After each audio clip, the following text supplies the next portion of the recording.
kujiunga na Manchester United tena kama kocha iwapo Michael Carrick atateuliwa kuwa meneja wa muda na akapewa nafasi ya kuwa sehemu ya wafanyakazi wake. Mchezaji mwenza wa zamani wa United na England pamoja na Wayne Rooney, Carrick anaibuka kuwa ndiye anayepewa nafasi kubwa zaidi ya kuinua Old Trafford hadi mwishoni mwa msimu huu.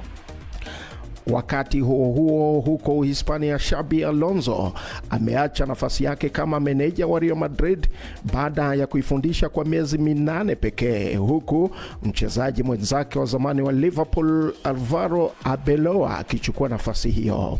Meneja huyo wa zamani wa Bayer Leverkusen ameachana na babe hao wa La Liga kwa makubaliano maalum. Real Madrid walifungwa na wapinzani wao wa Barcelona katika fainali ya Super Cup siku ya Jumapili na wako nyuma ya Barcelona kwa pointi 4 katika msimamo wa La Liga. Alonso ambaye alitumikia miaka 5 akiwa Real Madrid kama mchezaji alishinda Bundesliga na Bayer Leverkusen mnamo mwaka 2024 na kuchukua nafasi ya Carlo Ancelotti huko Bernabeu msimu uliopita wa joto. Alonso alishinda mechi 24 kati ya 34 akiwa kocha wa Real, lakini timu yake imezomewa baada ya kushindwa dhidi ya Celta Vigo mwezi uliopita, kupoteza, jambo ambalo lilisababisha mkutano wa dharura wa uongozi wa klabu hiyo kujadili mustakabali wake. Walipokea kichapo kizito cha bao 5-2 kutoka kwa wapinzani wao wa jiji Atletico Madrid mnamo mwezi Septemba na wakachapwa na Liverpool pamoja na Manchester City katika ligi ya mabingwa. Mwandishi wa BBC Sports alisema kuwa kulikuwa na mgongano kati ya kocha na mbinu inayoeleweka na wachezaji ambao wanataka kutengeneza vipaji vyao.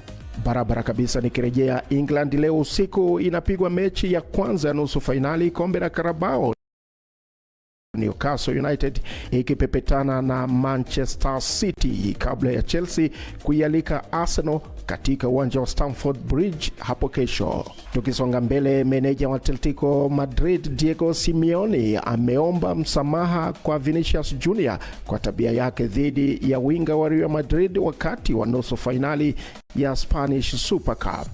Simeone alitoa maoni kwa winga huyo wa Brazil mwenye umri wa miaka 25 huku raia huyo wa Argentina aliporipotiwa kupendekeza kuwa rais wa Real Madrid Florentino Perez alimtimua Vinicius ambaye mkataba wake utaendelea hadi majira ya kiangazi ya mwaka 2027. Alisaidia timu yake kuwafunga Atletico Madrid bao 2-1 katika nusu fainali ya Alhamis kabla ya Real Madrid kuchapwa 3-2 na Barcelona katika fainali iliyofanyika huko Saudi Arabia. Namnukuu Simeone, "Ningependa kuomba radhi kwa bwana Florentino Perez na bwana Vinicius kwa tukio waliloshuhudia," mwisho wa kumnukuu. Simeone aliongeza kuwa, namnukuu tena, "Ilikuwa ni makosa kwangu kujiweka katika nafasi hiyo na nimekubali kwamba haikuwa sawa," mwisho wa kumnukuu. Simeone pia alionekana kutupiana maneno na Vini wakati forward huyo alipotolewa hadi dakika 81 alipoulizwa iwapo tabia yake ilikuwa imevuka mipaka. Simeone aliongeza, namnukuu tena, "Naomba radhi lakini sina la kuongeza zaidi," mwisho wa kumnukuu Simeone.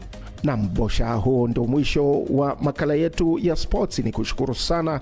Makala mengine ni hapo kesho. Jina langu ni Ive Buchana. Shukran sana Ive. Pale kwenye mtandao wa Facebook namuona Ali Mrangi Gigiri Mresa, mdau asiyechuja wa Mabibo Vina, Dar es Salaam, Tanzania, akisema kwamba kila la heri Waganda kuelekea uchaguzi mkuu, pia tume ya uchaguzi itende haki.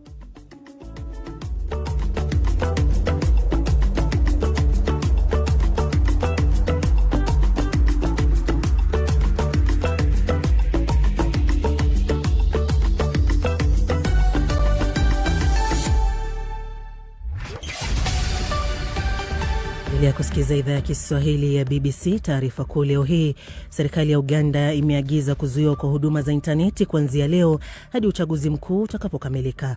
Vyama vya kisiasa nchini Uganda vimefanya mikutano yao ya mwisho ya kampeni tayari kwa uchaguzi mkuu siku ya Alhamisi wiki hii. Rais wa Marekani Donald Trump amesema kuwa nchi yoyote inayofanya biashara na Iran itakabiliwa na ushuru wa 25% katika kufanya biashara na Marekani. Na Somalia imesitisha makubaliano na ushirikiano na Umoja wa Falme za Kiarabu UAE, ikishtumu eneo hilo la Ghuba kwa vitendo vya uhasama. Hii ni BBC.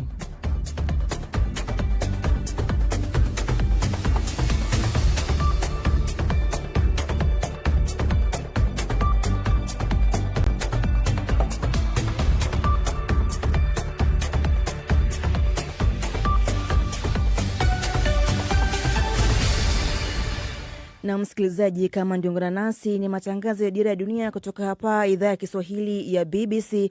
Mimi ni Belden Walieula na mwenzangu ni Sarafina Robi.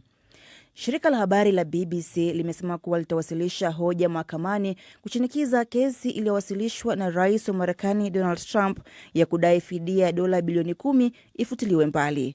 Trump aliwasilisha kesi hiyo kutaka BBC imlipe fidia hiyo baada ya kukiri kuwa sehemu ya hotuba yake ilihaririwa vibaya kwa nia ya kumharibia sifa. Robert Kipto na taarifa zaidi. Katika hoja hiyo iliyowasilishwa